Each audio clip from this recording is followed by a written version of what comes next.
Bravada Cigar Club presents. Welcome to Cigars, the Masterclass, Episode 2, Soil. Imagine kneeling in the soil of tobacco country, where the land's heartbeat is in every grain of earth, shaping leaves that tell a story as deep as the roots that anchor them. Here, soil isn't just dirt. It's a tapestry of minerals, nutrients, and natural balance. Calcium smooths the flavor, magnesium adds that earthy richness, while the right acidity gives each leaf its bite and depth. This is no coincidence. It's nature's formula, perfected over generations of growers who understand that great tobacco starts in the ground beneath their feet. In the right conditions, with balanced potassium for combustion and nitrogen to boost strength, tobacco leaves emerge as more than crops. They're reflections of the region's unique terroir. Each tobacco-growing soil, be it the calcium-rich land of Cuba, Nicaragua's volcanic earth, or the fertile Cibao Valley, has its own signature blend of nutrients and minerals, imparting boldness, creaminess, or a hint of spice. This segment dives into that foundation, the soil. So in episode 1, we talked about groundwater and what groundwater does to the flavors and characteristics of the tobacco that grows in the land above it. And in episode 2, we're talking about soil. And so we have to go back to these same regions. We're going back to Pinar del Rio, Cuba, the Cibao Valley in the Dominican Republic, and Esteli, Nicaragua. Obviously, there are more places where fine tobacco grows, but we chose these 3 because they're staple places with historic contributions to cigar tobacco. And we found that the mineral content shapes the way the cigars taste when we smoke them. They shape the nutrients that go into the cigars. And with the soil, it was no different.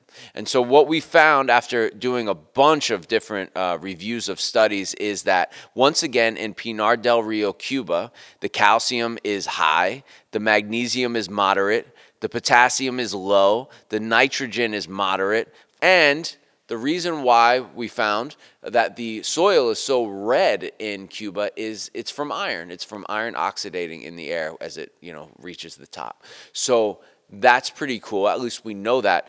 Ironically, the iron doesn't seem to seep into the tobacco as much or shape the flavor or burn characteristics of that tobacco. Now, moving over to Esteli, Nicaragua, we found, once again, similar to the groundwater, the calcium is low, the magnesium is moderate, the potassium is high, the nitrogen is high, the phosphorus is moderate, and these are all things that shape those characteristics of boldness and spice in the Nicaraguan tobacco.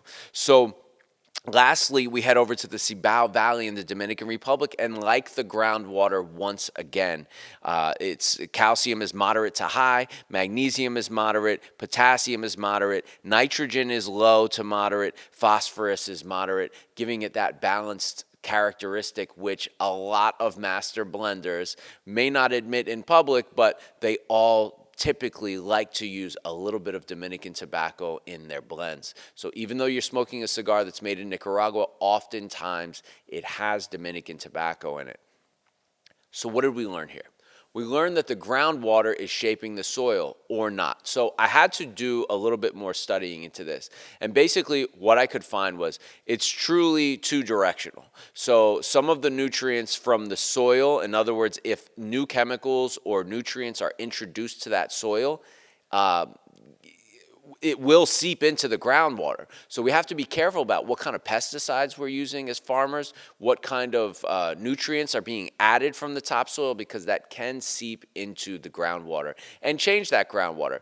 But really, from a historic sense of thinking, this is underwater groundwater that's been there for thousands of years, and long after farmers stop using those chemicals, that soil is going to go back to the natural nutrients found in it. So I believe, personally, after looking at all these studies, that The groundwater is really what's shaping those nutrients. Now, in modern farming techniques, which in Cuba, not necessarily using. Dominican Republic, some farms are, some farms aren't. Nicaragua, some farms are, some farms aren't. And what I'm talking about is they're piping in irrigation systems with, testing on the soil. They test the soil every day. The Iroa farm in Honduras has Bear science behind it. They've been teamed up with them, I think, for over a dozen years, where they can get a read on the soil, climate, everything at any given time in real time, and know what nutrients those soils need. One of the things that they pump in a lot of, from what I understand, is nitrogen. It helps grow robust plants. It also adds a boldness to the tobacco. So these are all things to think about, but really, groundwater seems to be the biggest influencer here so far in the outcome of what characteristics that tobacco is going to have. It coincides and plays a dance with the soil.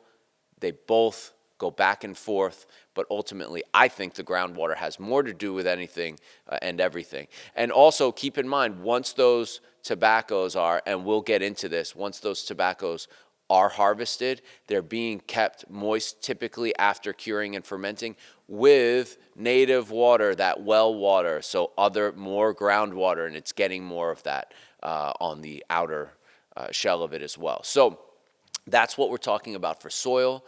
Thank you for watching Cigars, the Masterclass, Episode 2, Soil.